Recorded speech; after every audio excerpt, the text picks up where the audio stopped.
the club, please email me, okay? Goals for today: learn about the Hispanic cultural tradition, increase the cultural sensitivity towards the Hispanic community, appreciate the holiday and eliminate myths about it, foster cross-cultural connections, and support the Latino Hispanic community traditions. Previous altares done at San Jacinto College Central Campus. The first one done in 2017 was Michael Jackson and Cesar Chavez. 2018, we did Cesar Chavez. 2019, we did Selena Quintanilla. And then on the 2020, we did Frida. So today, we're doing Juan Gabriel, okay? Who is Juan Gabriel? I guess I can share with you a little bit about that. Juan Gabriel was born in January 7, 1950 in Parácuaro, Michoacán, Mexico. He died on August 28 in Santa Monica, California, United States. He was a singer, songwriter, producer, and actor. He sung ranchera, boleros, pop, excuse me, and he has brought over 100 songs for singers not only in Mexico, but also in the United States, Spain, and Colombia.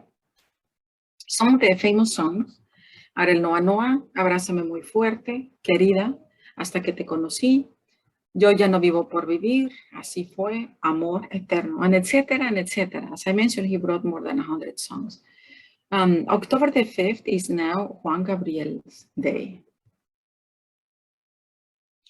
So the Día de los Muertos is celebrated to several states in Mexico. Of course, there are some people who do not celebrate it, but some people do. Like we in Michoacán, Mexico. Michoacán is located at the southwest part of Mexico City. It's also celebrated, Día de Muertos, in California and Texas, because that's where we may have the most Hispanic population from Mexican or Mexican-American descent, okay? Its history traces back to the indigenous people at about 3,000 years ago. It was mainly celebrated by Aztecs and Toltecs. It originally was only a cultural tradition. Then it became a religious holiday from the Roman Catholic Church called Día de Todos los Santos y Fieles Difuntos, okay? There are two types of celebrations. One is the cultural and the other one is the religious one.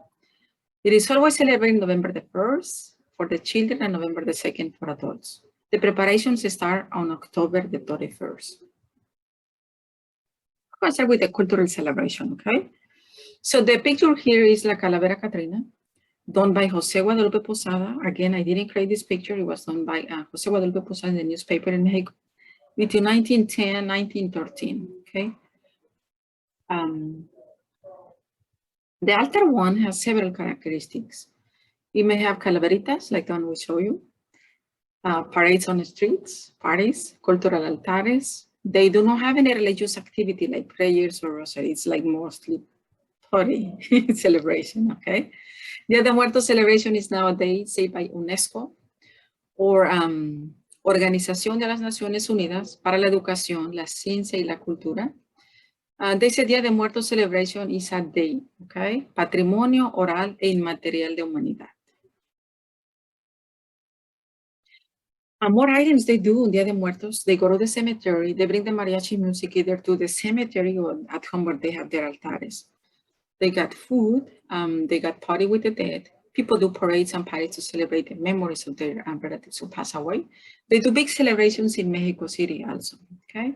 People do decorations with papel picado, candy calaveritas, people dress up as Catrinas and calaveras, as we were gonna see in some pictures. Some cultural movies done about the Día de Muertos are The Book of Life in 2014, James Bond, Spectre in 2015, Disney, Coco 2017. Again, all of those movies are copyright. I don't own them. They're all copyright. Okay, okay. So now we're going to talk a little bit about the religious altares, okay? I'm going to show you the pictures in a little bit. I just don't want to get confused before I show you all the differences. So now we're going to talk about the altares religiosos or religious altars. People do altars with flowers, food, drinks, pictures of their deceased relatives and saints, pan de muertos, school candy, objects of the preference for the deceased people. It has 3 to 7 layers. People pray, like the rosary is a very common prayer for those. They also sing, they bring the mariachi, and sometimes it is really that the people come back home and to the cemetery for dinner and eat their favorite food. It's not a sad celebration, okay? Um, the altar has several components. One of them is water for the thirsty of the people, salt for purification, candles for light, copal, clean for bad spirits, flowers, mainly the cempasúchil flowers. They got the date, okay? We saw that in the Coco movie as well. We also heard from Professor Eunice Urbina Horning in 2017 and 2020. Petate, give the spirits a place for them to rest. We also put bread, pan de muerto, the food as a fraternal offer. The deceased person's picture, they also put it on a mirror. Food, the favorite food from the deceased, sugar schools. Some people do this, but not in Michoacan, Mexico, wine or liquor to remember the great days of the person when he or she was alive. Pictures of saints, crosses for the eternal rest of disease, like we do in Michoacan, Mexico. A religious movie, I didn't know about much, but the Coco, it like a little bit with the altar, right? Nowadays, I just heard about another one, a movie which is Dia de Muertos, which is a movie done in Mexico, in cartoon, okay? I haven't had a chance to see it. Hopefully I get to see it soon.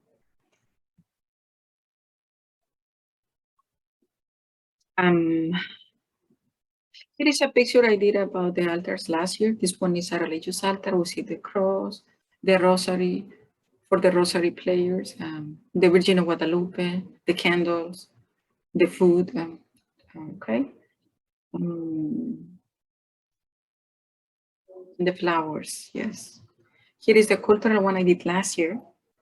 We got again the food, the calaveritas, the candles, the flowers. How else we're supposed to have the water in there and the salt? Oh, okay. It's time for us to show you the other pictures. So now we're gonna see our cultural altar honoring Juan Gabriel. Here is the whole picture of the altar.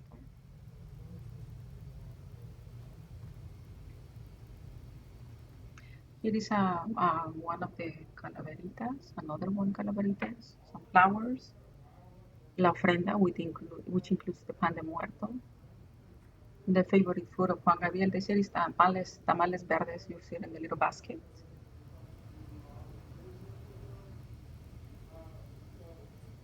There we see the Catherine and Katrina, along with another calaverita in piñata form, and more calaveritas. So remember, on this cultural altar, we get to put the ofrendas, the favorite food, anything else you want. You can also add more pictures and the items that belong to the person. Okay. There we see more food, more flowers, calaveritas, the candles, more calaveritas, more candles, and some cultural items from the calaveritas form. Now we see the religious altar honoring Juan Gabriel. Here we can see the Virgin of Guadalupe in the image, the cempasúchil flowers honoring the picture of Juan Gabriel, the person we're honoring today. Let's see. We see the ofrenda also, the pan de muertos. And again, we also see the tamalitos. Yes, there is the little basket. The candles, as well as the flowers to guide the path for the persons to the altars. We also see the cross. So remember, in the religious altar, people do come and pray the rosary, and they also sing a very common song, which is sung during this celebration is Buenos Dias, Paloma Blanca. And then we see more flowers, more decorations, but we don't see as many calaveritas as in the other one, in the cultural one.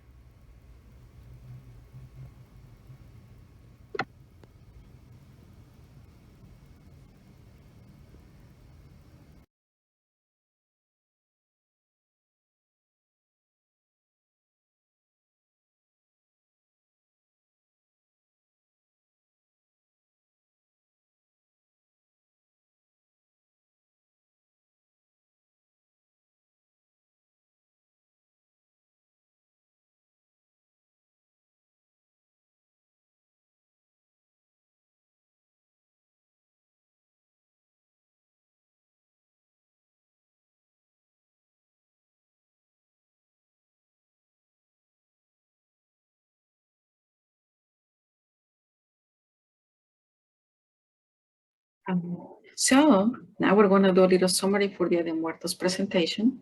It is not a Mexican Halloween. It does not honor dead but or dead relatives. It is not a sad holiday but about love, okay? It is not a strange ritual. Day of the Dead costumes and makeup are not Halloween costumes for the religious celebration, but they are for the cultural celebration, okay?